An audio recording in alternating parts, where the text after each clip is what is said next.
বাধা যতই আটকে রাখতে চেষ্টা করুক, সফলতার বিশ্বাস মনে নিয়ে নিজের চেষ্টা চালিয়ে যেতে হবে। বিল গেটস এই বিষয়টি খুব সুন্দর করে বুঝিয়েছেন। তিনি বলেন, সফলতা শব্দটি শুনলেই যেন এক বিশাল অর্জনের চিত্র আমাদের মনে ফুটে ওঠে। তবে এই অর্জন যেমনই মধুর, তার পথ তেমনই কঠিন ও চ্যালেঞ্জপূর্ণ। জীবন একটানা সহজ পথে চলে না, নানা রকম বাধা বিপত্তি সমস্যার সম্মুখীন হতে হয় আমাদের। তবে আসল কৌশল হলো সেই বাধাকে অতিক্রম করে সফলতার শিখরে পৌঁছানো। এখানে বিশ্বাস ও দৃঢ় প্রত্যয়ের গুরুত্ব অপরিসীম। সফলতা অর্জনের জন্য সর্বাধিক প্রয়োজনীয় বিষয় হলো নিজের প্রতি বিশ্বাস এবং বাধার সম্মুখীন হয়েও কখনো হাল না ছাড়া।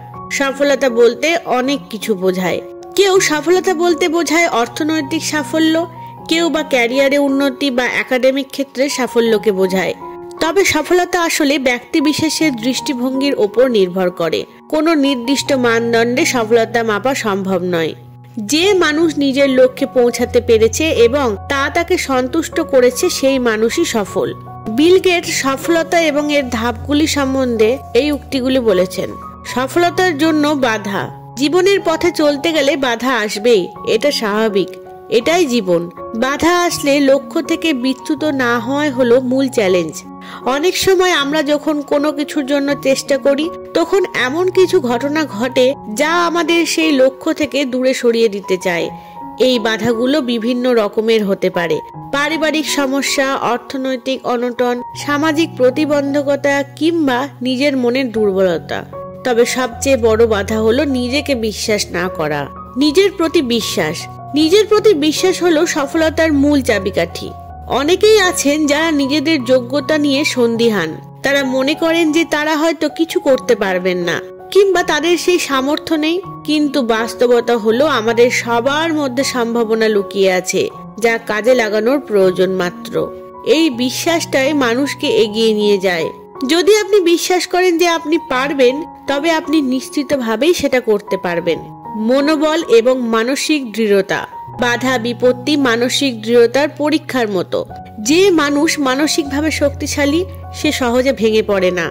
ব্যর্থতা তার কাছে এক ধরনের শিক্ষা, একটি অভিজ্ঞতা মাত্র। প্রতিটি বাধা তাকে নতুন কিছু শিখতে সাহায্য করে এবং নতুন ভাবে তার লক্ষ্য অর্জনের দিকে এগিয়ে যেতে উৎসাহিত করে। সফল মানুষদের জীবনে যতবারই তারা ব্যর্থ হয়েছেন, ততবারই তারা নতুন উদ্যমে চেষ্টা করেছেন। বারবার চেষ্টার মাধ্যমেই সফলতা আসে।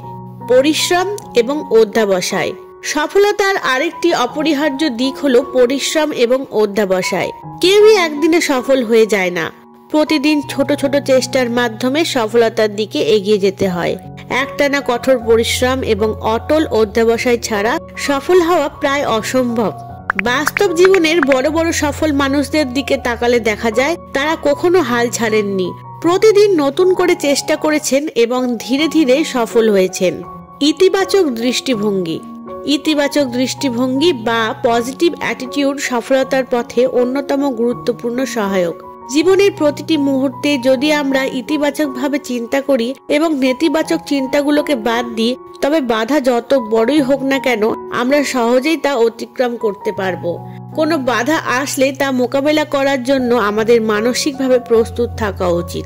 নেতিবাচক চিন্তা আমাদের মনোবল দুর্বল করে দেয়, তাই সব সময় পজিটিভ থাকতে হবে। প্রতিদিনের ছোট ছোট সাফল্য। সফলতা একদিনে আসে না। প্রতিদিনের ছোট ছোট সফলতাগুলো জমা হতে হতে একদিন বিশাল মহীরুহে পরিণত হয়। এজন্য প্রতিদিন কিছু না কিছু অর্জন করতে হবে। সেটা হতে পারে নতুন কিছু শেখা, কোনো সমস্যার সমাধান করা বা কোনো কাজে অগ্রগতি। ছোট ছোট অর্জনগুলোই সফলতার দিকে এগিয়ে নিয়ে যায়। ব্যর্থতা থেকে শেখা। কেউই প্রথমবারে সফল হয় না। ব্যর্থতা সফলতারই একটি গুরুত্বপূর্ণ অংশ। যারা সফল হয়েছেন তারা বারবার ব্যর্থ হয়েছেন, কিন্তু ব্যর্থতাকে নিজের শিক্ষা হিসেবে গ্রহণও করেছেন।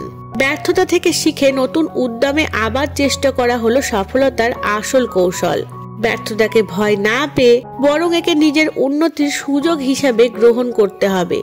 সফলতা পেতে হলে প্রতিদিনের চেষ্টা এবং ধৈর্যের কোনো বিকল্প নেই। তাই বিল গেটস বলেছেন, সফলতার জন্য প্রয়োজন নিজের প্রতি বিশ্বাস, অধ্যবসায়, ইতিবাচক মনোভাব এবং মনোবল। যদি আমরা এই গুণগুলো নিজেদের মধ্যে লালন করতে পারি তবে কোনো বাধাই আমাদের সফলতার পথে আটকে রাখতে পারবে না। ধন্যবাদ।